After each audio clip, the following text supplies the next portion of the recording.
Surat police no drugs in સુર city અભિયાન ચલાવી રહી છે। ત્યાં સુરત ક્રાઇમ બ્રાન્ચની ટીમે લાલગેટ પોલીસ પથકની હદમાં સૈયદપુરા માર્કેટમાં આવેલા શૌચાલયના પહેલા માળેથી લાખો રૂપિયાના એમડી ડ્રગ્સ સાથે એકને ઝડપી પાડ્યો હતો, ત્યારે બીજો ભાગી છૂટતા પોલીસે તેને વોન્ટેડ જાહેર કર્યો છે।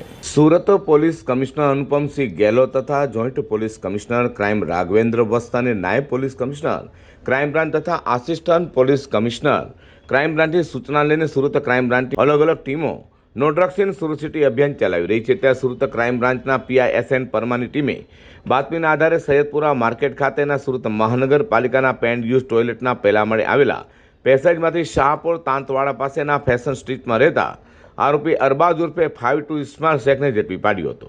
તેની પાસેથી 5,10,000થી વધુની કિંમતના એમડી ડ્રગ્સ જથ્થો તથા મોબાઈલ ફોન, રોકડા રૂપિયા સહિત 5,61,000થી વધુની મત્તા કબજે કરી હતી।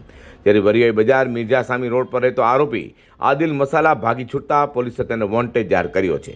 હાલ તો આ મામલે લાલગેટ પોલીસ મથકે ફરિયાદ નોંધાતા વધુ તપાસ લાલગેટ પોલીસે હાથ ધરી છે।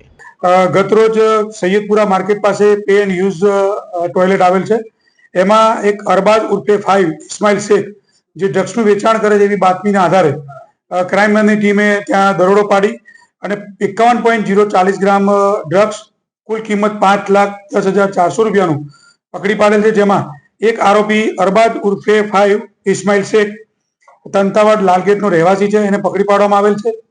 આ આરોપી અગાઉ સલાબતપુરા પોલીસ સ્ટેશનના ગુનામાં અગાઉ પકડાઈ ચૂકેલો છે, 7.40 ગ્રામ એમડીના ગુનામાં એનો ગુનાહિત ઇતિહાસ છે અને આગળની તપાસ લાલગેટ પોલીસ સ્ટેશનમાં સુપ્રત કરવામાં આવેલ છે અને ત્યાં તપાસ ચાલુ છે।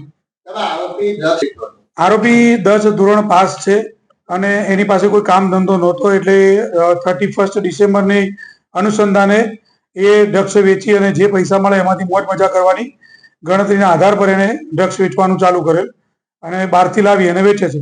આગળ ક્યાંથી લાવે છે એની તપાસ ચાલુ છે લાલગેટ પોલીસ સ્ટેશન।